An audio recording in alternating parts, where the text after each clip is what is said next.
Hello, everyone. Hello, and welcome to Deadhaus Whispers. Today we are joined, as usual, by our other host, Faceless Mike, Greetings. and Bishop, our ex-bishop slash underscore MD, but everyone just calls him Bishop. That's Bishop's easier. fine. I'm still looking into his credentials for his medical doctorate. But go, You know what? A lot of And, people go for that. And I am, as always, Calypso. And on Deadhaus Whispers, we talk about anything and everything Deadhaus Sonata related, be it books, movies, films, lore, yada, yada, yada. For those of you in the unknown, Deadhaus Sonata is a spiritual successor to Legacy of Kain. It is a narrative-driven action RPG in which you play the undead fighting the living. Deadhaus Sonata development is leading on PC and will support all major platforms. And today's topic, I guess, is what's our topic more? Whole lot of lore. Although that's because we have not much information to go on. But we had a World Anvil stream today. That was the other one we wanted to bring up. So Bishop, you managed to catch that because the rest of us we're a little bit preoccupied with a few other things, but come on, give us a summary of the World Anvil. So most of the World Anvil stuff was pretty much what we're used to. We understand World Anvil is used to add potential, not necessarily canonized lore, but potential lore into the game. World building allows players and people to kind of just add to that. Is pretty much just going over that. Dennis got asked some questions. I was doing some things, so I missed some. He spilled the beans. He usually spills the beans. He spilled the beans on, I think, one of the things that I was kind of talking about a little bit ago that I found fascinating. Someone had asked about a language, like constructive language in Deadhaus, and he went on to talk about, very, very briefly, he mentioned the Lich, and he used liches as an example for constructing magic spell language, Wyvern Tamer, yeah. And it sounded like it was kind of like musical kind of thing. He used a word, I forget, Wyvern Tamer, maybe you know, for where he's getting that language from. You see, you're talking about word magic, and then I just keep thinking of dance magic, and now the theme from Labyrinth playing in my head. I know. I think during the World Anvil stream, I think someone mentioned conlang, which is like constructive language. Languages. Proto-Indo-European. Yeah, that's what it was. Yep, is what the language is going to be. That sounds really fancy. Proto-Indo-European. We've already got Futhark, for God's sake. You're going to need a friggin' ancient languages degree to be able to decipher half of the crap they put in the game. I don't think it'll go this far. That's what we were talking about, Calypso. Oh, okay.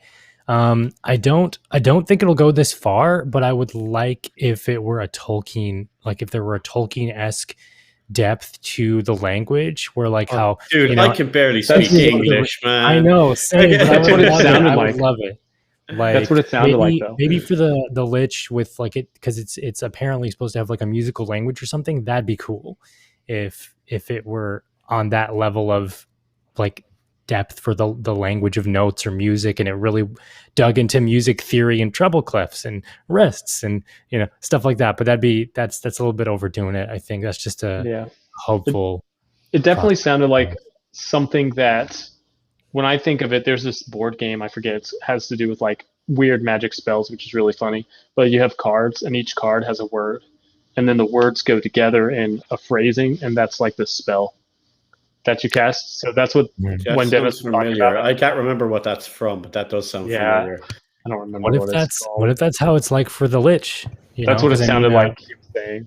Because what is it? The skill system is a card system for Deadhaus. So the Lich might be to cast spells, you have to assemble cards in like an order, and that's your spell. Almost like I don't know if you guys have played Underworld Ascendant. It was like the reboot to the Underworld series from Other Side, but they used rune systems. They used a rune system where, depending on what runes you put in which order, cast your spells and created spells. So maybe that's how it'll be for the Lich. I wouldn't be surprised if there was a rune rune system. I think what would be fascinating, given so let's assume it's a spell language and like the Lich is using these words to cast a spell. Let's say Fireball, for example. So you have the Fireball tarot card. On the back, instead of nodes that are like linear and all connected, maybe it's each node is like a word. Yeah. And depending on what word depends on if it's a big fireball, if it's small but maybe many fireballs or something like that, and then you construct the word that way. And that's the word that's used when you cast it. That'd be super rad. I think think that'd that's be why cool. the Lich is going to have the most cards out of all the classes. The Lich is going to have the most, because that might be what it'll be. Spell tongue for fireball, heat gathered together apart. Yeah, something like that would be really cool. Yeah. Like That'd be cool. That'd be really neat. Like I hope I hope it's easier than how Arx Fatalis presents it.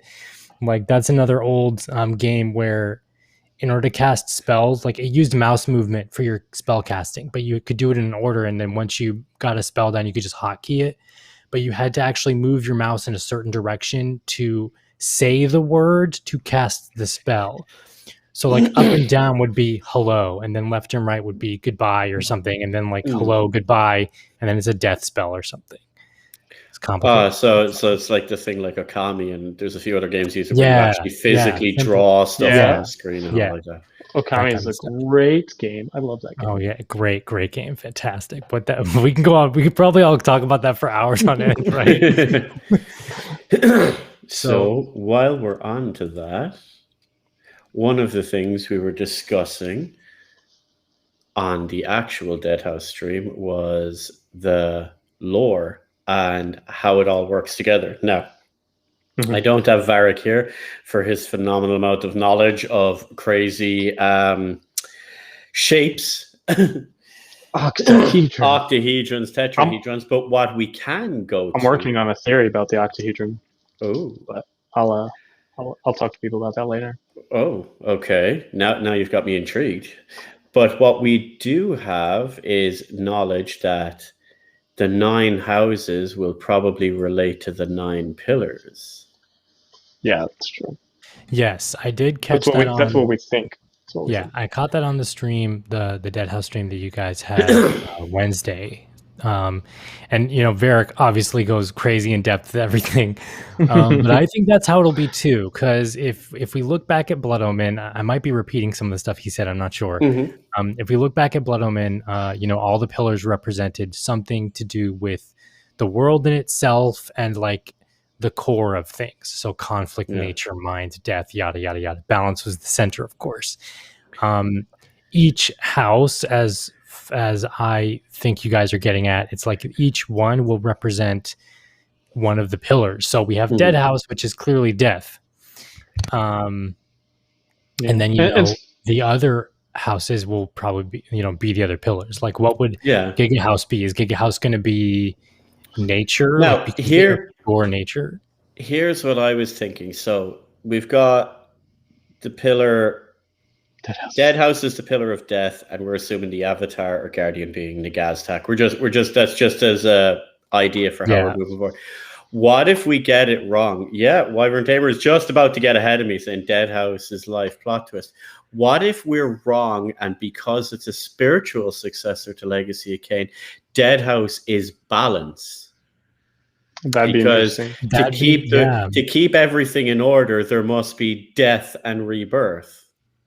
Yeah. Ooh, that's a good one, Mike. I was like, even if you think of that, so we understand life. There is life, and then there is the undead. Just drop something. There's undead, and then there's true death. Yeah. So the undead and Deadhaus being right there, smack dab in the middle, could be balanced. And if you consider like the Empire of Man grew too big, so thus Deadhaus was born. And will be culling the humans along with numerous other things. Yeah, they are there to keep the balance, essentially. But what does that mean? But what does that mean for the rest of the working theory? No, it's still the same. It's just we shift a pillar, which means the other pillars are open for other bits and pieces. Like we're only going the obvious that Deadhaus means death because Deadhaus. Yeah, because Deadhaus. But it could be the others. Because Cain was the vampire, he was the balance pillar. Mm-hmm. So we could go like there is many other ones that it could be. Like it's not mind or states, stuff like that. Yeah. But we do have the other pillars. So okay, so let's say that. Let's use that theory. Let's say that Deadhaus is the balance pillar. What would the other pillars essentially, or what would the other houses pillars rep? You know what I mean? I don't know. I'm still trying to figure out because the only one we have definitely 100% confirmed is Giga House, which is the Giants. That's true. Dennis dropped the name of Divina House. Oh yeah, that's he seriously wants angels. Yeah, that's just work in progress, though. I'd imagine. But that could be dimensional. Is where I was going to go with that. I don't mean to derail what we're talking about, but I have this print in front of us here. This is Ozcarox. I have this print as the mouse mat. I've been staring at that since late last year, and I never noticed something, but I'm going to say it now. Calypso, does this mildly resemble Avernus to you by any chance? Oh, yeah, totally. Yeah, it does. Like just a destroyed Avernus version. Cathedral in Blood Omen. Oh, I have no doubt that all of, because Deadhaus is essentially where Dennis would have gone had, he kept the IP, the Legacy of Cain IP. It's what he would have done only, 20 years ago with less, advanced hardware than we have now. So I have no doubt that there's going to be a billion Easter eggs and a billion other things like, hey, well, this is this version of that thing. This is this other version of the other thing. So, like, because if you go back to Blood Omen and play it, there's liches, there's wraiths, there's ghosts, there's I think we were talking about this with the white. There's, gross Frankensteinian monster abominations in Blood Omen 1 that are just the white is representing. Like in the dark Eden or something, there's gross slug people and monsters that were created with alchemy and dark sorcery. That is essentially the white now for Deadhaus. So that's why I think it's an awful pity they didn't take his stuff forward, because I know it's a risky one when you bring up the Blood Omen fan, or not the Blood Omen Legacy of Cain fan base. Mm-hmm. Yeah, I'm going poking this hornet's nest again. Like some good people came from that, though. I liked Soul Reaver, but I do think the story took a magnificent swan dive for the later series because it just entirely focused on Cain and Raziel rather than the actual story of the world. Because in Blood Omen 1, it was bigger than Cain. That was the point. And they're all getting their knickers in a twist now because it's been delisted from Steam, which means they're like, oh, it's getting a remake. Oh, no, I've seen that. Yeah, they're all... No. There's I'm that sorry, it's not happening. I'm sorry, it's not happening. Let me put it to you this way. Okay, I'll just restate this once and for all. If anyone mentions this anywhere, we can link them back because this will be on Spotify, on YouTube, on everything.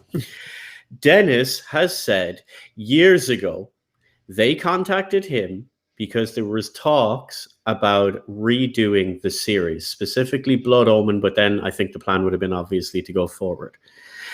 It completely fell apart, and it doesn't look like that series would ever be able to be resurrected. Dennis said he didn't specify details, but he did say on a stream once that like it kind of fell apart in ways that like they don't think they'd ever be able to go forward. Now, will they remaster the game? Possibly. Will they do HD remakes? Maybe. Are you getting a Defiance 2 or a new Blood Omen or a new Soul Reaver? It's not happening. It's dead. Y'all gotta let it go. Look, Dead Space fans had to come to a harsh realization along with many other series fans. It's gone. If you want more of that series, Deadhaus. That's the only option. Now, PSA over. Thank you for coming to my TED Talk.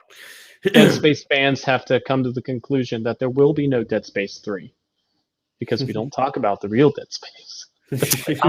I love Dead Space 1, 2, and 3. This is a hill I will die on. You can't change Three my was mind. no. 3 was fun, but it was way different than 1 and 2. Oh, But Dead completely. Space is not Deadhaus. What's the worst thing about derailing Deadhaus stuff for a minute? The worst thing about Dead Space is that, and the Dead Space, the official Prey 2 that Human Head wanted to make, all that kind of stuff, is that when the developers later on released their story details for all that kind of stuff, for like what the actual Dead Space 3 was supposed to be and what Dead Space 4 was gonna be, it's a shame we never got that kind of stuff, because the plots and stuff looked amazing if you look up all that kind of junk. It's the same thing with Blood Omen.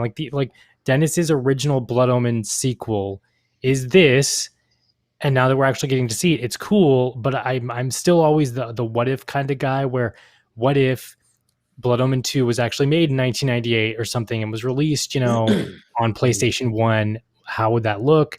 All that kind of junk. It's fun to hypothesize, but these ones definitely. that get vehemently and viciously defensive of the series y'all need to chill out. Yeah, the only reason Soul Reaver, I think, was delisted from Steam as of this video, or as of this stream and podcast and everything, is probably because I'm assuming something with the license, or they're just tweaking it for Steam and PC, and then someone is making it giving it a little bit of an enhanced version, kind of like they did with Sin a couple, like last year. They delisted Sin from Steam, and now we have Sin Gold, which is HD rework or whatever, better graphics, runs better on modern systems. That's probably what they're doing for Soul Reaver 1. It'll probably happen for Soul Reaver 2, Blood Omen 2, Defiance. Like, they're just going to make might put out Legacy of Kain Collect. They'll slowly delist them all and have a Legacy of Kain collection, which just has all the games in it. Or something. But as far as another Legacy of Kain officially happens, I don't think they've tried to do this for the past 10 years. Make another game. Dead Sun, Nosgoth, Dennis's canceled Omen project, which was the reboot for the series back in 2016 that they got canned, that you've seen concept art and stuff floating around online. It's not that they haven't tried to bring the series back. It's that they've tried, but then someone inevitably steps in, wants to change something, or has these other ideas to, make it for a modern audience, games as a service or something like that. And then they just no, we're not going to do it. Cancel it. Simple if they would just follow through, it doesn't even matter that the Soul Reaver branch is completely different than where it was originally going. If they would just follow through with something, they would still be successful.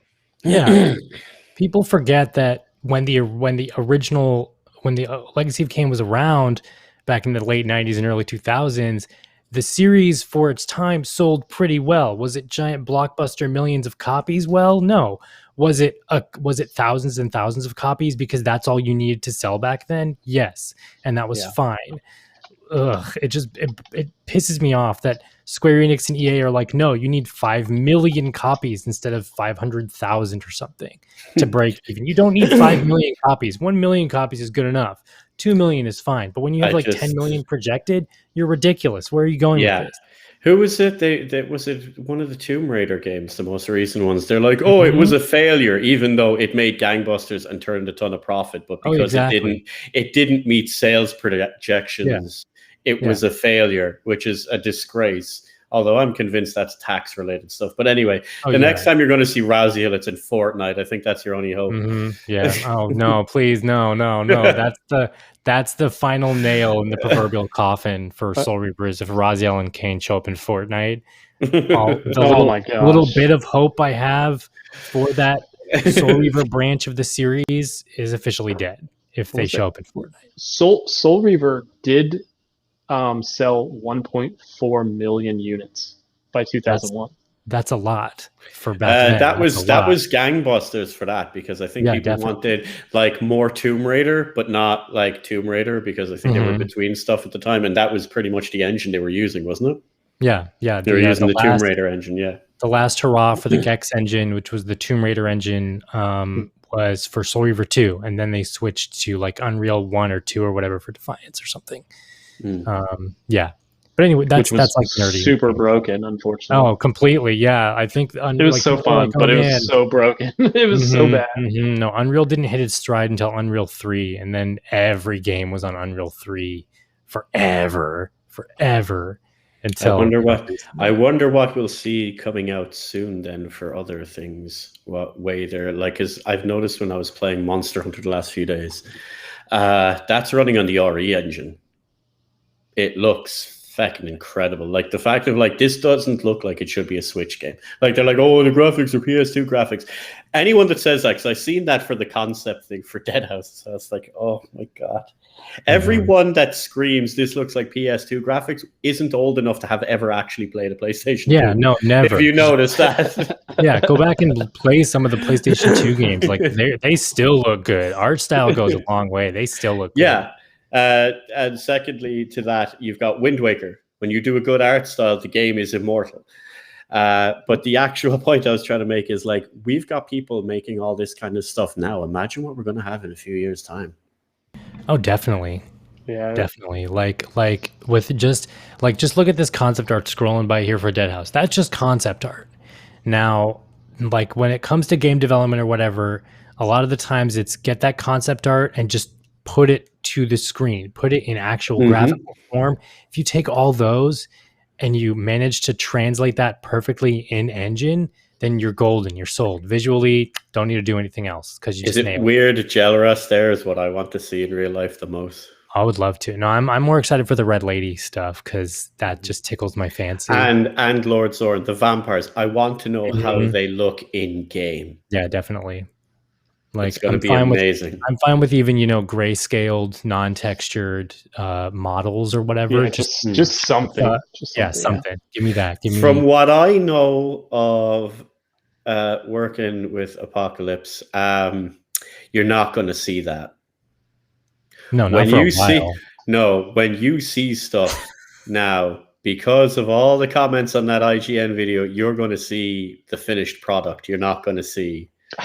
But see, I don't want that. I want models or anything. I want there to be an official DHS stream, and it's like, hey, here's a character, and it's just a polygon of a character, no detail, and then it's just a really slow slideshow, just getting better and better, and then right before the last one, they show one, and we're like, holy crap, that's amazing! It's so good, and we're like, oh wait, one more. That just blows me away. That's what I want to see. Lord Scar, they're probably going to make some enemies with this statement, but I think when you try to push graphics back in the day, it looked worse, looked the worst age. Yes, because that even goes across all media. Like when you look at any movies nowadays that were amazing for their time, like Lord of the Rings, like the CG in Lord of the Rings is very visible now. And that goes for everything. Just because technology marches on, if you try to make photorealistic so-and-so, it will look appalling later down the line. But yet, man, some of Disney's original stuff still looks better than any crap they can make in a computer. Oh, yeah, definitely. You know what I'm saying? I think when it comes for film-wise anyway, with like CGI and stuff, and I'm a total simp. I'm a total simp for the Red Lady. Thank you. Yes. When it comes to like CGI in films, there's a lot of stuff surprisingly that is CG that nobody notices. Like, that car in the background, CG car, that mailbox, CG mailbox. It's like when it's moving, if it's a static still image and it's CG, you won't be able to tell the difference. When it moves is when that uncanny valley, it's not real, but it's on the cusp of being real, is where it ages itself completely. Especially if it's something like, kind of like what you're saying, something so big. Like, yeah. Something huge. And when it's something that we're like, yeah, that's not real, like giant monsters. Yeah. And we know for sure there's no real world comparison to that. We automatically are like, bring me back Rubber Suit Godzilla. Yes, please. Rubber Suit Godzilla. I don't know why they don't. Like there's so many real like practical effect makeup artists and stuff still out there working that craft, even though it's a total like almost dead medium now within I prefer it though. You see, plastic animatronic Godzilla is beyond my understanding. And anything I've seen now is, as you know, like I've been involved in the horror industry quite a while, behind the scenes and like just in the front, like reviewing and stuff like that. Practical effects don't age half as dramatically as CG. If you watch an old movie where it's got actual physical practical effects as opposed to like CG'd in later, it looks incredible. Like Calypso, prime example. You were saying you were watching Hellraiser recently. I've finally been getting around to watching the Hellraiser Now, movies. Like, look at the man. CG in that movie versus how the Cenobites actually look. Yeah, it's insane. Like the fact that the fact that for Hellraiser 2 anyway, they used, that old style of matte painting where it was a matte background for painting, and like the only thing that was CG I think was Leviathan in that film, but the rest was, backgrounds or matte paintings. It still looks phenomenal. Everything else was practical effects. The freaking hell box or the hell pillar or whatever you call it in the Hellraiser universe, practical effects, and it looks amazing. All the Cenobite makeup and the chains and the death, and amazing. The Thing, even the Thing is still Rob Bottin. The Thing, Legend, all those movies are still fantastic looking today. Good, yeah. And then you have other ones that are not good. Yeah. Oh well, that's like, the skill of the artist. Really, I was trying to think. There's one I'm thinking of, and I cannot for the life of me remember the movie or anything about it or who it is. Is it Troll 2? It's probably Troll 2. They're eating her, and then they're going to eat me. Oh my god! I think it was. It's the Nilbogs. I think it was a Schwarzenegger movie. Total Recall. It might be Total Recall. Total Recall. Getting like a probe in his nose. Mm-hmm. Yeah. Oh yeah. Total Recall. That's Total Recall. That's so bad. Some of it looks terrible, but then others like it looks really, really good. Like, yeah. No, there's this one movie. It's one of my favorite. I don't like horror stuff. Let me state that I don't like horror stuff. Like I enjoy it, but I'm not one of those guys who can turn on a horror movie and have the balls to watch it, because I get the jitters really easily, right? Like I'm a scaredy cat. Okay, one of my favorite horror movies, and it's more psychologically demanding and ridiculous rather than it is like jump scary. I think because most horror movies default to jump scares rather than like psychologically messing with your brain. Yeah, I'm a huge horror fan. I hate jump scares. Yeah. Continue. This movie, it takes place in like a summer camp or something, and everyone's getting murdered or whatever. And then the plot twist, I don't want to spoil it, but the plot twist is bonkers. And the practical effects of that stuff is crazy. It's called like Sleepaway Camp or Summer Camp of Doom or, some cheesy thing. And you guys got to watch it. I'll probably find the link or something and drop it to you guys later. But it takes place in a summer camp. And like it was set in like it was made in like the 80s or something. And all the practical April Fool's Day. That's it. That might be it. No, that's it. I know exactly what you're talking about. Okay, so that movie it just dawned on me there. All the minimal practical effects that they used, for the quick cuts that you could see were really good. Wait, but it's a really cheesy, cheap. I'm just after mixing that up because the same actress is in both of them. Hold on. No, go on. Keep talking. It's not that. But no, like the ending monster that you see is nightmare fuel. Practical effect mask and all this kind of stuff. It's almost like the American Werewolf in London, the werewolf transformation, how it's all one cut. Yeah, it's Sleepaway Camp from 1983. It's because thank you. I know I've met your one who stars in it, Felicia Rose Esposito. Yeah, that's I had to quickly look it up because she's in a few other ones. Yeah, but watch that. That's you guys gotta watch that movie. It's ridiculous. Great. Although I think that trope, the surprise ending, I'm not going to give it away, but that was the first movie that done that. And that trope has now been used to death in like loads of other stuff, from like Family Guy to everything else. Like, no, it's been parodied up the wazoo. It's like HAL 9000 being, the evil computer for everything. I was going to say another one, Dave. If you like the psychological horror, is Session 9. I think I've seen a trailer for that, or it's been on one of those top 10 horror movies that will like you watch that. That's a good one.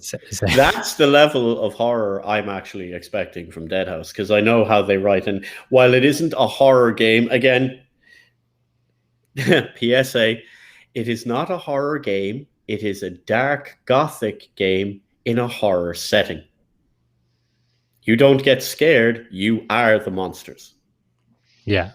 Obligatory disclaimer. I haven't played Bloodborne, but I know that the depth of detail and like story detail and like psychological stuff that makes you think is really in Bloodborne or something. So I think that'll be in Deadhaus, or at least I'm hoping it's in Deadhaus, that like there's stuff that in game, makes you ponder, and like you talk with your friends and you wonder about it. I mean, we're all diving deep into the lore and everything normally on the Discord and the forums and stuff. So just bring that level into the game, you know, because there's so many games that do that where the forum is populated with lore and the Wikipedias and all that stuff, but then in game it's not really there. Yeah, you know? that's a case of where you have to look up Fatty video to, you know, figure out what the hell's going on. In the in the World Anvil stream today, Dennis was talking about how there are basically two different styles of storytelling and lore and stuff. And one is your traditional, like, boom, boom, boom, pretty much predictable from the first 10 minutes, to the style that he enjoys, where it's super rich, super thick of stuff, and you're just kind of like, oh, cool, I know the answer. Well, there's passive. Nope, don't know it. Yeah, there's passive, which is like Dark Souls, which means like it's not thrown in your face. You have to go looking for it, or you won't find it. And most of that's not even confirmed. There's active, which is what Deadhaus will be, which is the standard for most RPGs. You go to people, like The Witcher is a prime example. You can run through the game and just follow the main story. But if you go and talk to other people, there's like all this other stuff going on. And then there's what you just mentioned there, which I would call the on rails. It's the, you don't have a choice of what happens. The minute you walk to a certain part, you know, you're following a predestined path. And every time you hit a certain checkpoint, things happen to you. So it's kind of like a slightly more interactive movie, which they all have their place. Don't get me wrong. Yeah. Oh, yeah. Yeah. But something that's more... Wyvern Tamer, Bloodborne is not really make you think type stuff. It is pretty explicit about humanity is the monster thing. The context in Bloodborne is what you need to think about. One of my favorite parts of Bloodborne is it's a really grim, dark, gothic setting. And it's like, ooh, this is like Bram Stoker. And then halfway through the game, it's like, oh, you've been tricked. It's actually Lovecraft. Yeah. I've never played Bloodborne. You expected Bram Stoker, but it was Lovecraft. Oh yeah, no, I haven't played Bloodborne either. I had to make a JoJo reference. Oh geez, I haven't played Bloodborne either. But like, you know, I know that there's like, oh, it's a giant squid man face on a statue. I guess it's Lovecraft. Oh, so like, don't get me wrong, I love Cthulhu. I have a plushie of Cthulhu. I have books, statues, whole lot, and all like that. But like, there's more to Lovecraft than Cthulhu. But it's the most overused trope in the whole series. No, it sucks. Like I was talking about this on Twitter, and it sucks that there's so much about Lovecraft that just gets thrown under the bus with Cthulhu, because like, you know, that's his most popular thing. Like the dude created an entire universe that isn't just Cthulhu. There's more to it, and he did it really simplistically, where in one story there'll be a name drop of one character from another story, and that's all you need to tie it together. That's it. You know, the Call of Cthulhu is one story. That's it. Cthulhu shows up one time in the entire mythos. That's it. Dagon never shows up in the mythos at all. A statue of Dagon does, but not Dagon. Like it's mentioned. Yes, it's never mentioned. even seen. That's the good stuff about Lovecraft, is that you don't see the monster. I think that can be even more horrifying, to be honest. Oh yeah, because in the Call of Cthulhu, like Cthulhu's like a little bit at the very end. But like the rest it's of it is not, madness. It's got nothing to do with the creature Cthulhu itself. It's a series of crazy crap that's going on, and it's like it's around Cthulhu, but it's not Cthulhu itself, you know. And as you just mentioned there, Calypso, a lot of people don't realize like Lovecraft done a lot of co-writing with other people, but not in the they wrote together. They would swap monsters to create that big universe, which people now think of as Lovecraftian. He didn't create half of them. They were created by friends of his, and they all swap back and forth. And a fun little spoiler for a lot of people, Stephen King has carried that torch forward. Most of Stephen King's monsters are in the Lovecraft universe. Or from it. Stephen King, like the Lovecraftian genre and authors and stuff, they're everywhere now. Neil Gaiman, Stephen King, all that kind of people. But it's like, it's because I've been rereading Lovecraft recently. Like I read the Dunwich Horror, or the Dunwich Horror, however you spell it. I would have called it the Dunwich Horror, but I don't know the proper one. I don't know either. I read the Dunwich Horror yesterday at work. Surprisingly, I was able to get away with it. And the best part about that story and why they call it the Dunwich Horror isn't, you know, that there's like some elder god or being, you know, that's in the story. It's the implication of the elder god or being that's controlling everything. That, you know, that podunk redneck town, summons to get riches and everything like that. That, they birthed a kid or two, that one looks more human and the other is just a giant squid monster. It's all the implications of the outer beings and the outer gods and Yog-Sothoth and all that stuff that's what makes it scary. That's what makes it the horrific. The oldest and wyvern tamer, the oldest and strongest emotion of mankind is fear. And the oldest and strongest kind of fear is fear of the unknown. HP. Yep.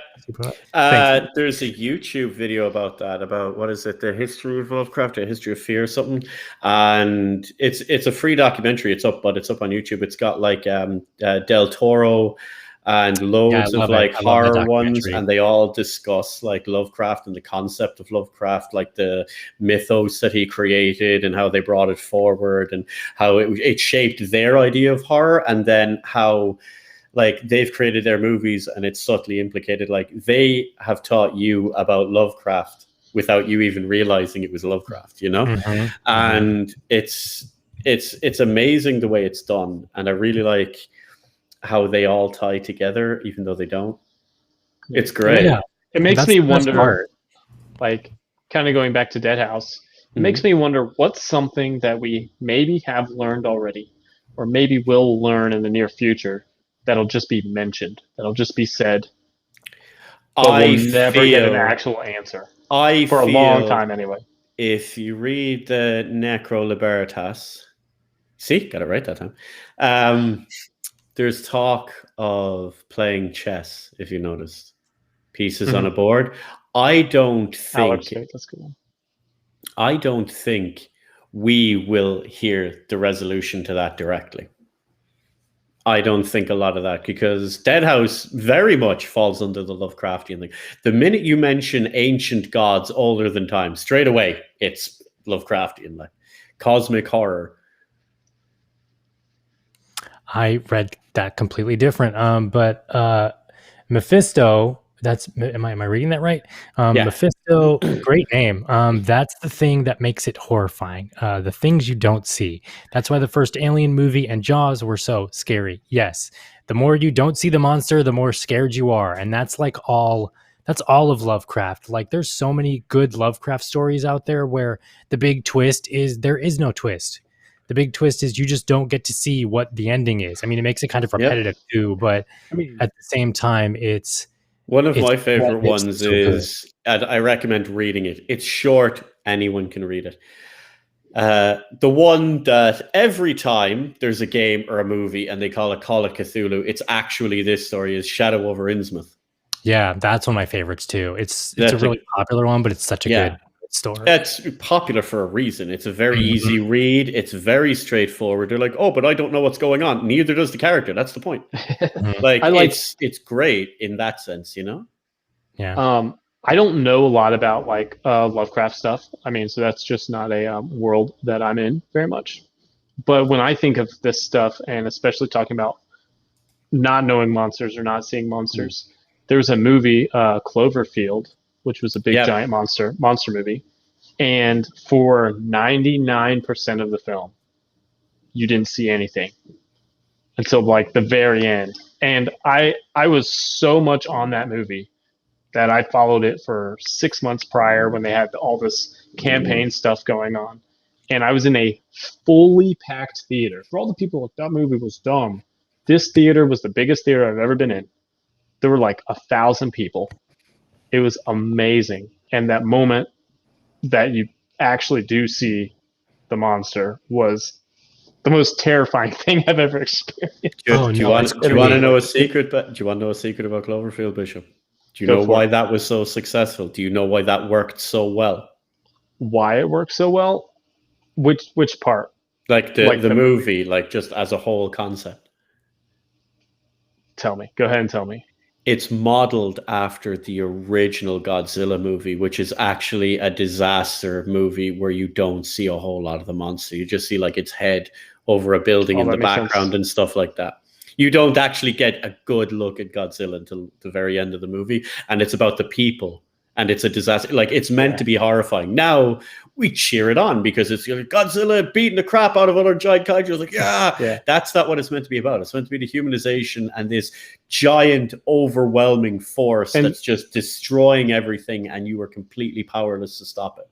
And Cloverfield was great in that aspect. The other movies are still good, but Cloverfield. I feel the other movies, again, haven't watched them, but I watched other people dissecting them, and they very much stink of that. Weird. They weren't actually Cloverfield movies. The studio bought a writer's story and jigged it around to make it fit the universe.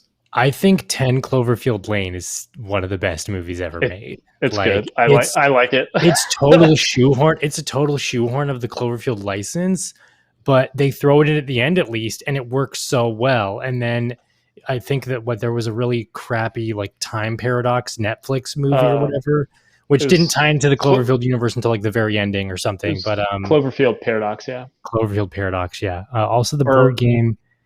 Oh, wait. Sorry. Mephisto once again. Also the board game that the Fetid Prince and the Leper play is probably not going to be resolved, or rather through the actual game. That's what we will be unliving through. Yes, I believe that also. Mm-hmm. That in the Deadhaus lore, the Fetid Prince and the Leper are like two elder gods, or ancient beings who are literally playing a giant board game of chess. Only that chess pieces are us, the players, and the world is the world of Malak. Do you know what I'd love to see? Now, again, pure speculation, but this would be phenomenal, right? Intro to Deadhaus, you've got like all the like screaming going on, let's say battle, all this stuff that's happening and all like that. You've got Nagaztak, being brought back as a revenant, all this kind of stuff. But then during all of that, before we ever get to do anything, there's a cut, and it's that bit from the Necro Libertas, and it's just the two shadowy figures sitting over a board, moving a piece forward and all like that. And it's just like the Fetid Prince like moving the piece, and it's just your turn, and then it just cuts to the game. And then when we get to, let's say, the second age or the third age, it's just the same thing again, where it's like the Leper moves on. Let's say the fourth age, let's say, where we get Giga House, the Leper just like moves another piece that we never got to see on the board over, and that's Giga House. Oh man, it's just like the whole thing of the universe is just both of them. It's like literally the God and Devil playing chess. That whole concept, that's like just a background thing that we never know. We don't see nothing. It's just a one little 10-second scene before each age. Yeah. And then like maybe the fall of humans is like one of the chess pieces just falls over. Something like that. Yeah. That reminds me of, I don't know if you guys know like Kingdom Hearts. Kingdom Hearts 3 did something like that with chess pieces. And like it started off with a chessboard and the two players, and it was all set up cool. Then you played the whole game, and at the end of the game, you understand what the symbolism was, and it's like you see the pieces defeated or pieces added, and you played the chess game essentially. And then at one point they change and put new pieces down and do stuff. It's really cool and really powerful way to do that. So Deadhaus did that. Very much so. Wyvern Dimmer puts here, every age gets a Seven Sons type intro. I'd love that. And then Sailor added, show it as Nagaztak alive, then show one take a piece on the board, and then show Nagaztak transform into undead. Yeah. Oh, that's sick. Yeah. That'd be cool. Mephisto added, was it actually confirmed by Dennis that the Fetid Prince and the Leper were demigods or the sort? No, nothing has been confirmed. That's one of the weird, beautiful bits about the lore. Although we may or may not, I can't confirm anything yet, but we may or may not have a guest on next week that you can all harass about the lore. Yes, hopefully. may or may not. We have to still see. Still up there. No, I love that though. I love the whole chess thing because you guys seen the original Clash of the Titans and or the remake, right? One of my favorite scenes is when Zeus just literally takes a pawn, puts it on the board, and then there they are in the world. Like that's the coolest Coolest thing ever. I love I it. felt angry that he threw out the mechanical owl from the original one. Man, I mean, at least Bubo appears on a shelf. I was angry at that. That actually made me angry. I Yeah. disliked him from that moment in the movie. I'm like, No, the best Clash of the Titans sequel is Blood of Zeus on Netflix. Like, I'm considering that canon to Clash of the Titans because Calypso shows up, Bubo shows up, all of them. It's if you guys haven't seen Blood of Zeus yet on Netflix, you guys got to check it out. I'm still working my way through it. It is great. It's so good. Hera. Anyways, but I think that's how it'll be with Deadhaus. Like, Dennis is a very known, his storytelling style is the world building thing. That's why Blood Omen was giant world building. Amy Hennig's storytelling is very traditional Hollywood, character A, B, C, D, the Chekhov's gun approach, where it's like, if there's a giant sword on an altar that shows up, that sword on the altar has to be used in act 2 or 3 or something. Yeah, like, it's the standard 3-act Hollywood beat sheet. And it works. Like, I think that's why I love how Deadhaus is going to be this, but I would love to see if Dennis branches off, or Deadhaus branches off or something, to make like an immersive sim, Thief, System Shock, BioShock kind of style game where it's just all about the world and it's all about the small details and everything within that kind of genre. I would love to see that from Dennis. Dennis specifically said he hated the 3-act model. Yeah. Because it's been played out. So you've got the very even concept of it now, where it's literally a Hollywood beat sheet. Like, there's I don't know how many people know this, but like, for the vast majority of Hollywood movies, they have a thing called a beat sheet, and it's basically a modified, watered down, Americanized version of the hero's journey. It's like, this is person at a particular moment in their life. Things go well, things go bad, a horrible turn of events, they sink to the bottom, yada, yada, yada. And there's different ones for like action movie, romantic comedy, horror, and it's very much like, you can find them online. If you get one and look through it and then watch any standard Hollywood movie, you can see, you'll never exactly be able to watch movies the same again. Once you know the Chekhov's gun principle or something for movies, you'll never be able to watch another movie again without thinking about that kind of concept. Exactly what Calypso said. You see like insane weapon in act 1, it must be used by hero or villain in act 3. Mm-hmm. It's just standard, Yeah, I mean, that's fine. That it works. It's a proven formula that works. I think the thing that made the Soul Reaver series and stuff, I think, go like above and beyond kind of the basic 3-act structure and the hero's journey kind of thing, is the time travel bullcrap. Is the really good writing. That's the only thing that really elevates it. Other than that, it's just a basic Hollywood thing, but it works. It works. But when you ask how long can you beat a dead horse, it's currently glue. Yeah. It's been into glue. The thing about the 3-act model is, 1, everyone knows it, whether they realize it or not. Mm-hmm. 2, like you're saying, if you see a really cool weapon, act 1, it's going to get used in act 3, and everybody's like, I want to see that. Let's go. It's like, there's good reason for it. There's good reason for it, because it's like, Raziel stumbles upon the Soul Reaver in the first 10 minutes or like whatever of Soul Reaver 2. Is he going to use it later on? He sure the hell is. Like, it's cool. That amped up thing of, oh man, I got to use this later on, is awesome, especially if you know that structure.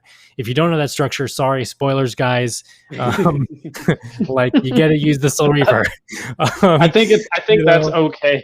But the other reason I think you're saying it's so successful, well, it is and it isn't. It's rehashing the same thing. But the reason why everyone flocks to see those movies is, we don't like news stories. We want to see the same thing over and over again, because there's a weird level of comfort in it. Yeah. That we like to know that this is that's why you get a movie where the bad guy wins. Everyone's like, oh! Because it's like, the bad guy's not supposed to win. Well, says who? Exactly. Oh, but that's not how it's supposed to go. Why? Because every story you've ever been told, it's always the main protagonist that wins at the end. I think that's why Westerns are like aren't really popular that much because the bad guy usually wins, or there is no bad guy in like Western films. There's no traditional hero ending in Westerns, or it's like even with Star Wars, like Empire was so shocking of an ending or whatever for the traditional Hollywood thing. That's why Hollywood hates that kind of crap. Hollywood hates bad endings. Even horror movies, if you notice that, watch horror movies. Some horror movies actually have okay endings. I mean, like you might be missing an arm or whatever, but like you're alive. Did you watch Sinister? No. Some movies, the good guys don't win. Oh, well, I mean, see, that's just even good though. That shock of, oh fuck, the good guys didn't even win. Like it's okay. It's okay. I like that. The only one I didn't like is, we're going back through it now. Clive Barker's Nightbreed. The Book of All was amazing. The movie started with this whole thing. Now, he didn't come up with this idea, of course, but like, again, it's been made popular. It's like, humans are the real monsters. Like, these are monsters, but humans are, we get it. We know. Like, nowadays, it's been like, at the time, that was like, oh my God, this is like really cool and insightful and all like that. But it's been done to death so often now. It's the same with like zombie movies. Like there's too many. Oh, well, no, there's so many Hollywood things where it's like, we can't call them zombies, guys. We have to call them something else, even though they're clearly zombies. Like, it's a done to death trope. I'll give it to The Last of Us. At least they tried different. They didn't just go with, everyone's a zombie. They went a different direction. They're still zombies, but they tried to make it their own. Yeah, and that was a really cool. I think that's a really, the clickers and stuff being a fungus. That's a real thing. That's what's creepy about it, man. Yeah. That's what's creepy about it. I saw a post on Twitter or something, and it was like, I get the fungus in The Last of Us is a real thing, and it really affects nature, and like the results of it are nightmare fuel.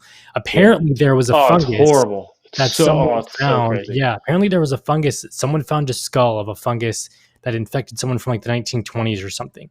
It had burrowed in and altered their entire structure of their skull, and like spikes in their skull and everything. It's crazy, bonkers that like that kind of stuff is a possibility.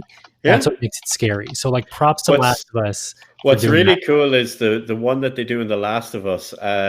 Like, this was only discovered a little while ago. It turns out there's like a weird bit of criteria at the very start of the game where if you do A, B, and C in the intro thing, and then before the game even properly starts, like you save it and quit and then reload, you go back into like one of the rooms.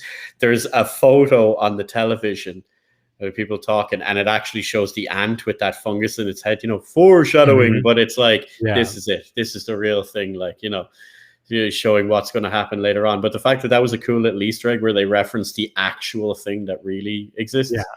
Yeah, I think more stuff like that should be. We talk about that like we're not living through an actual plague right now. Gosh, guys, I really wish a cool plague thing would happen right now. Like, that actually happened. Crazy. If plague sucks, I was promised zombies. If we get a zombie apocalypse, it'll be something closer to The Last of Us. Oh yeah. Like, I laugh at that. Like, that's right, joke. Just like, this sucks. I wanted zombies. Look at how woefully unprepared 99% of the world is for a bad flu.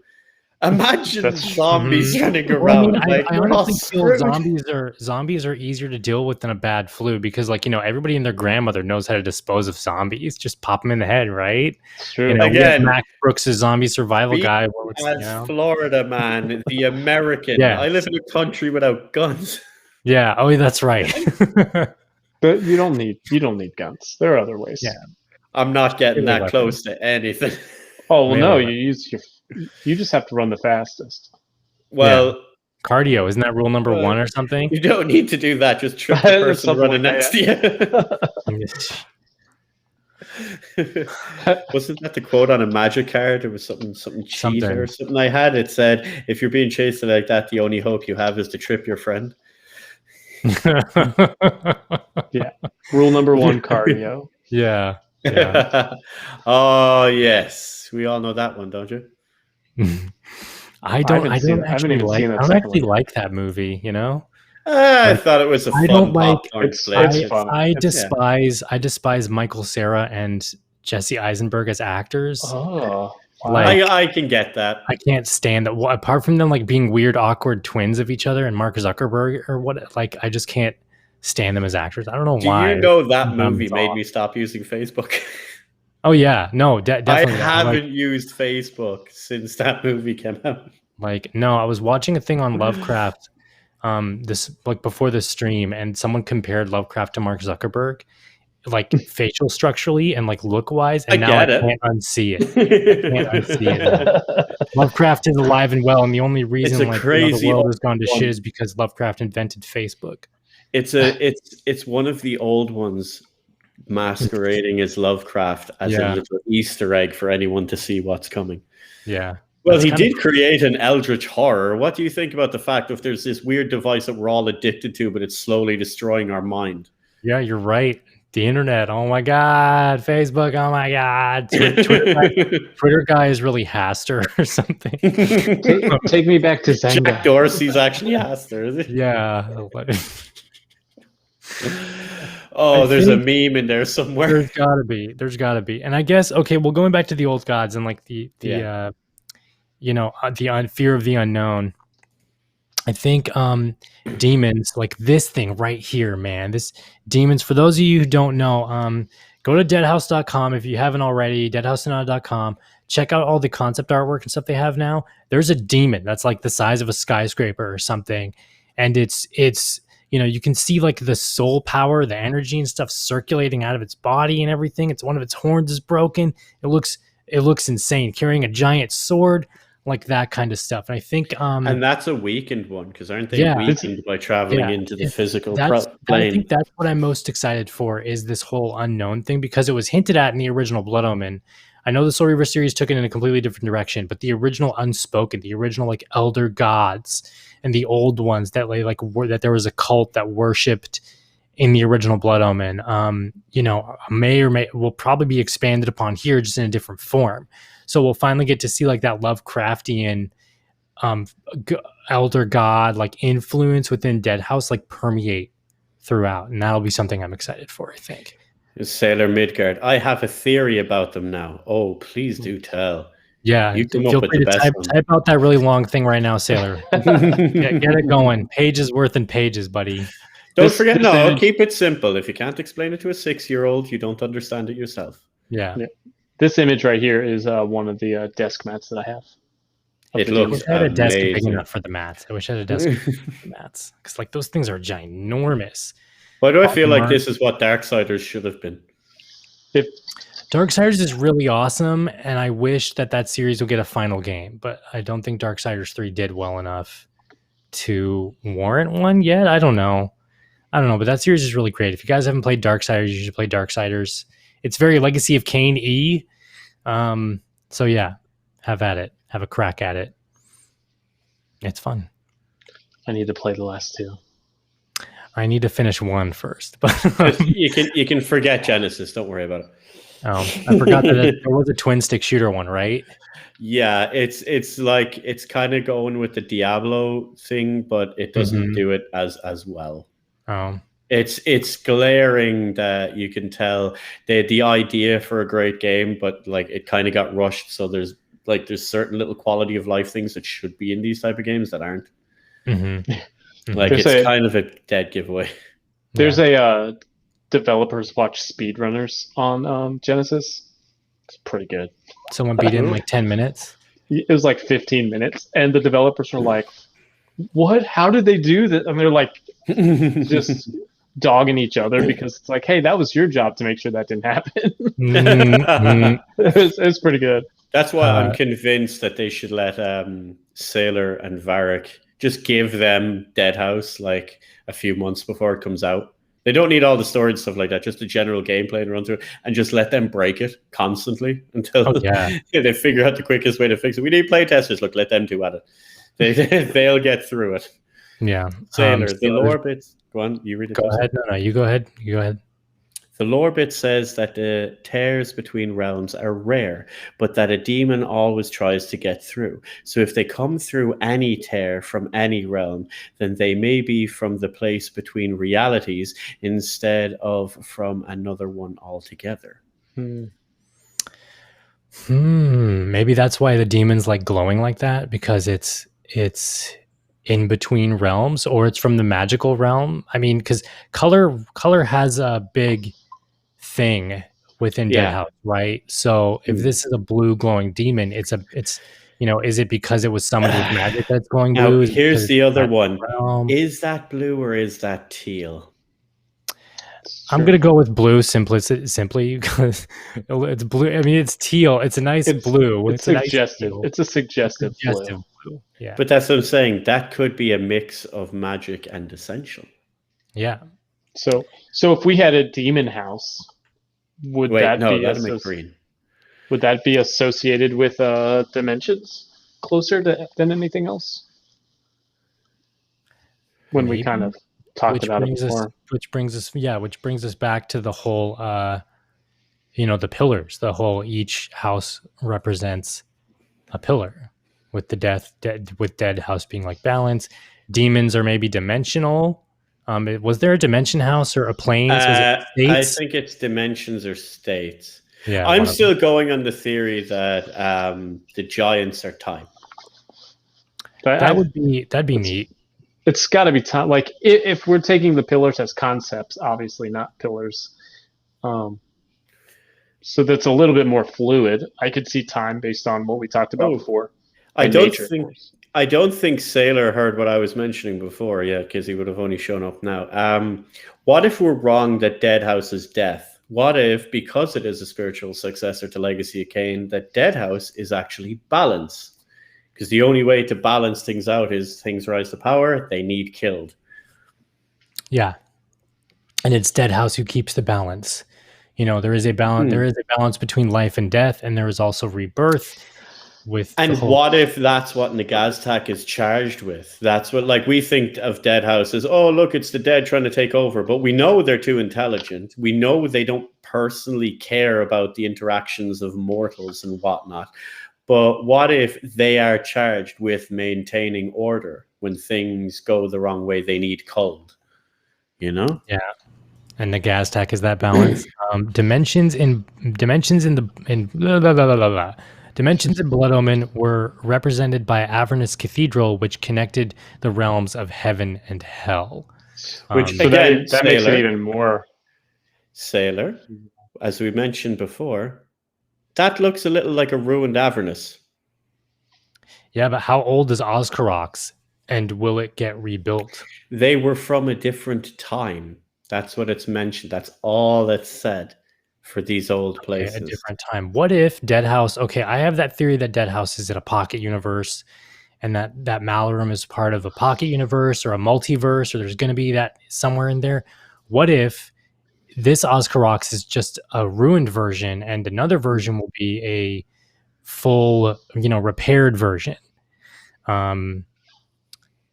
Like you swap to another dimension, or you another like version of Malarum, gameplay wise, or for some story element or some story beat or something, and you get to explore a completely built, maybe even brand new final brick in the oven Ozkarox. So Sailor says you would go to all three realms in that dungeon: heaven, hell, and Nosgoth.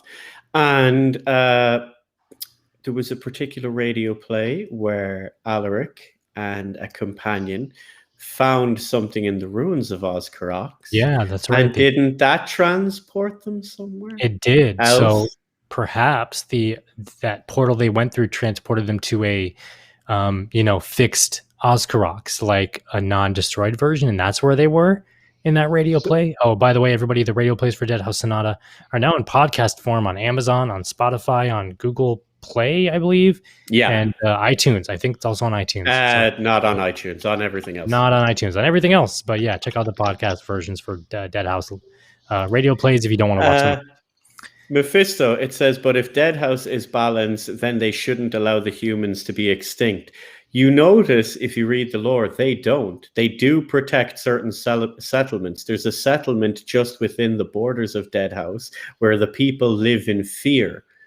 They are kept and ruled by a vampire woman but they are there and they are protected to a certain extent. She obviously feeds off them, but they are kind of kept. So Gelris is the place. Like there isn't. Are the undead trying to eliminate humans? Like no, they it just don't seems care.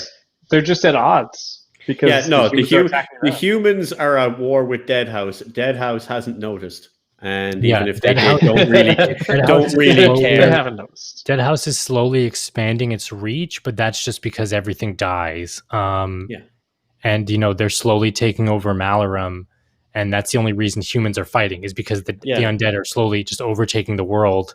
But the Deadhaus is just like, okay, well, it happens. The world is dying because the pillars are destroyed. That's why Deadhaus is expanding. Because they're not actively expanding their territory. Yeah, it's just happening. And then maybe even the other, not what's the other place? Atan, I think, is the other side of the world for Deadhaus. If Deadhaus is a round world or something, that's if we're reading it like a regular map. That's a good one, Sailor. We don't pursue that. They keep throwing themselves at us. Yep. It's like Wyvern Tamer. The humans are at war. Deadhaus just noticed that a new undead type appeared. Pretty much, yeah. But that's it there. Now we've got a bit Eastern more now. Continent. Thank you, Wyvern Tamer. We've got a bit more. So the pillars are destroyed. We've seen that in the artwork. That's why they're corrupted. They're destroyed. Yeah, that's why Deadhaus is expanding, not intentionally, but maybe that's part of where Nagaztak is done, because I don't think we'd go as far as World of Warcraft, but there must always be a Lich King, but so the dead must not just be allowed to run rampant, that there must be a certain level of order to it, which would also lead to the fact of Nagaztak being the guardian of balance. Yeah. Like, that'd be interesting. What if I almost said font of putrescence. I don't know why. What if I keep forgetting, like we're talking about this now, and for some reason it keeps slipping my mind that we're actually going to be playing the undead in this game and not the humans. And for some reason my mind keeps slipping back to, oh geez, fighting all these undead creatures is going to be really tough as a human. Yep, it will be. Yeah. No, see, I think that's why Deadhaus is so like appealing lore wise and story wise, is because we are playing the undead and we will get to see it from their perspective of how all this is unfolding and playing out, with the destruction of the world, with what the humans are doing, all that kind of stuff. It's like you've even seen it, even though it's outdated now, but Memento Mori. Yeah. Deadhaus, or the Noblesse, sent a vampire to the front to find out about this new threat, and he was trying to find out what it was from the humans. He didn't care whether they lived or died. He tried to question them. They seen a vampire, they got spooked, they attacked them, they all ended up dead. His actual goal was to find what he eventually seen at the end was the giant. Yeah, like the humans were inconsequential pawns in what he was trying. It's like walking outside the door and stepping on ants. That's how the dead view it, because the living are no longer of a concern to them. Is that how you think the giants maybe see things also? Like, they're so big. Some of them are so big. I believe all of the houses would consider the lesser houses as the humans are considered, the same way as you'd consider most beasts that roam the field. They're not worried about them. They have no issue with them. They don't hate them, but they don't neither like them either. They're just things that exist. Yeah. And they've got their own agendas, which would normally be something, especially if you think of the time frame of the dead, the time frame and ideology of whatever the giants are trying to do. It's probably so far beyond humans. Like, humans normally can't see beyond their own selfish lifespan, whereas Deadhaus is trying to accomplish some kind of greater goal. And I'd assume the other houses also. Yeah, not all the undead are a part of Deadhaus, so that's true. But that's also what they're either trying to do, like either get them to be part of Deadhaus or destroy them. We might be up against other undead. You don't know. Yeah. I don't. Even the whites are a big hint on that, I think. Mm-hmm. right? Yeah, So they either are not fighting, they're fighting for Deadhaus, or they're doing whatever they want. And if that's fight whomever, especially with the modular builds that they have, hey, I want to take that, I want to take this. Why would they not? Is there Mephisto a asks. human house? Essentially, the human race essentially is a human house, but as far as gameplay goes, it has been unconfirmed and not really brought up if we will at some point be able to play as humans in the game. I don't think so. I don't think we'll never be able to play as humans. I'd say the best you could probably hope for is maybe in some kind of intro for your character, you might start as human and things happen and you become that version of undead for the undead that were human. Possibly. I don't know. But that's the only way they'd ever hinted at it in that sense. But I don't think or foresee that. Like human house, they're not a house in the sense of like Deadhaus, but Deadhaus consider them a minor house in regard to they are a tribe of creatures that band together. Yeah. I mean, and we could say like maybe like Deadhaus is built on the foundation of what would have been the human house, kind of, right? Yeah, maybe. Well, I don't. There are 9 great houses that we will play as, and then the lesser houses like human. Yeah, 40 minutes in character creation, turn into an undead, and have to do character creation all over again. Could you imagine? Could you imagine if that's how Blood Omen was? If they redid Blood Omen, like customized Cain, cool, whatever. And then you just start. You leave the tavern. You get killed. It would be so totally pointless because 99% of Legacy of Cain fans would make him look exactly like Cain. So. Yeah, right. Oh man, I don't like the way this Cain looks. I better just every other game you make the character to look like Cain. So of course that's where we'd be going. I would like that. I would like to. I'm not remiss in saying that I would like to be able to play as humans. I think that'd be cool. But as like the main mechanics go, gotta play undead. I think in like a PvP mode, playing like a really powerful wizard or something to be able to combat the undead, or I think one of the Order of the Ashen Ring to be able to fight the undead in like a human versus undead like horde mode kind of thing would be cool. And of course, that could be interesting as a limited time mode. So, for example, again, not to bring it back to Warframe, but Warframe have done these things where they have bits in the summer where like there's these weird little mini games. I remember one where you run around with like super soakers and everyone is like having this beach party thing. So imagine you get one like that in Deadhaus. There's a limited time thing for a small period of time in the game where you get to play it. But what you get to play as is as a paladin trying to defend the arena. So like 5 or 6 players play paladins and the other 6 get to use their class from Deadhaus. It's like a weird little arena PvP bit for fun. That'd be cool. That'd be cool. Like what I think about this. So imagine like the undead just destroy a human town, right? So and we know in history that's a fact, whatever. But like going into a mini game like that, you could be a human defending that town, endless wave type of fight against undead.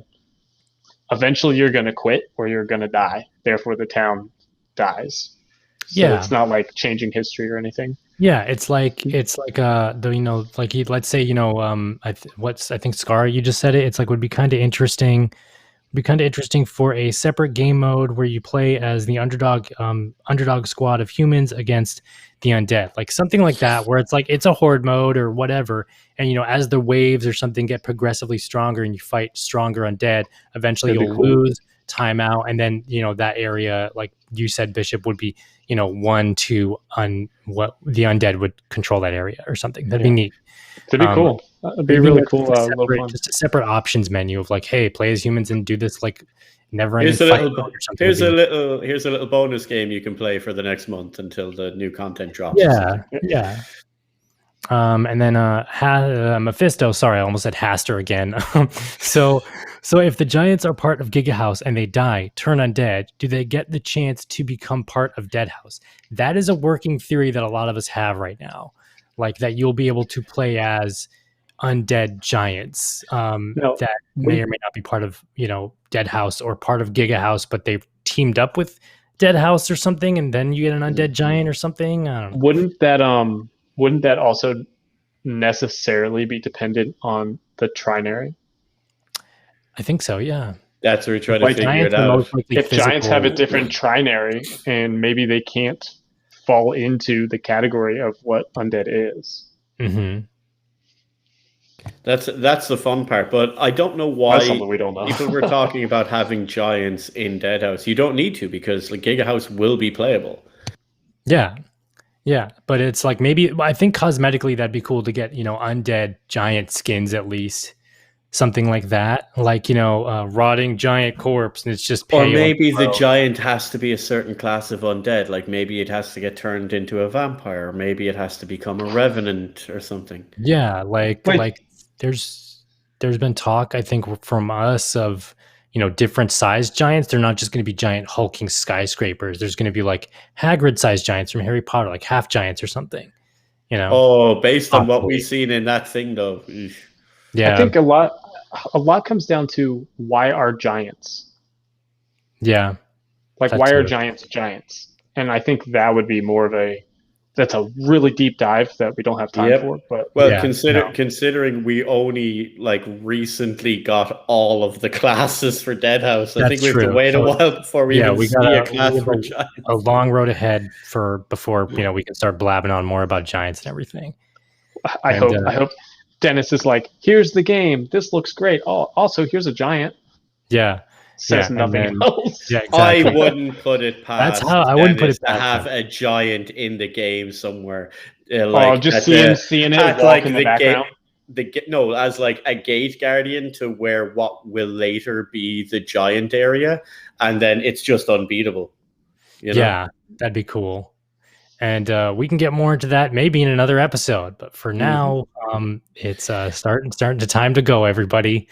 But thank you for joining us, everyone. And that was a terrible segue, guys. Sorry about that. But you can check out Deadhaus Sonata at deadhausesonata.com. I have been Calypso. You can follow me on Twitter and Instagram, as well as YouTube at Necrolibriatus. Our other host, Faceless Mike, you can follow him at The Faceless Mike on Twitter. Twitch TV / The Faceless Mike, and also I think on Instagram at The Faceless Mike. And then just look for Faceless Mike. just look for Faceless Mike. You can find him. And then I'm not the guy in the rock band from California. Different. Follow Deadhaus Sonata, Deadhaus Game on Twitter and Instagram, as well as Apocalypse Studios. And our other lovely guest today, Bishop, you can find him on Twitch at Twitch TV /RX_Bishop/MD. And it's the same. I have YouTube and Instagram also. Yeah. You'll find Bishop everywhere. Just use that tag. Except for Twitter. I don't think I have Twitter yet. You should get on Twitter, bro. No, don't. Oh, or not. I'm on it constantly. But if you want to wake up in the morning and open an app and get instantly angry, yeah. That's why I don't have Twitter. And okay. So yeah, that's it for this episode, guys. Thank you all for joining in this chat and our lovely conversations. As long-winded as some of them were. Thanks for joining, everybody, and we will see you all next time on Deadhaus Whispers. Fight the living, everybody. Fight the living. Fight the living.